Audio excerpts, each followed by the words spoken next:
Belly ఫ్యాట్‌ని specifically target జేసి burn జేయొచ్చని మీరనుకుంటున్నారా? అస్సలు జరగదు. జరగని పని.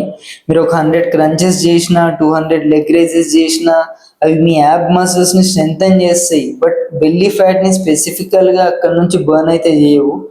బాడీ ఫ్యాట్ లాస్ అనేది స్పాట్ రిడక్షన్ లాగా వర్క్ అవ్వదు. మీ బాడీ ఎక్కడి నుండి ఫ్యాట్‌ని ఫస్ట్ లూజ్ చేస్తదో అది మీ జెనెటిక్స్, మీ హార్మోన్స్, మీ జెండర్ వాటిపైన డిపెండ్ అయ్యి ఉంటది. రీసెర్చ్‌లో గూడా మీ అబ్డోమిన్ ఎక్సర్సైజ్ చేస్తే ఓన్లీ అబ్డోమిన్ ఎక్సర్సైజ్ చేస్తే ఫ్యాట్ రెడ్యూస్ అయితదనైతే ఎవిడెన్స్ అయితే లేదు. సో, బెల్లీ ఫ్యాట్ తగ్గాలంటే ఏం చేయాలంటే overall calorie deficit, enough protein, resistance training, daily activity, proper sleep. So abs workout చేయడం స్టాప్ చేయమని కాదు, యాప్స్ని బిల్డ్ చేయండి, ఫ్యాట్ని ఓవరాల్ బాడీ నుంచి తగ్గించండి. బెల్లీ ఫ్యాట్ ఒక్కటే టార్గెట్ చేయడానికి షార్ట్ కట్స్ అయితే లేవు.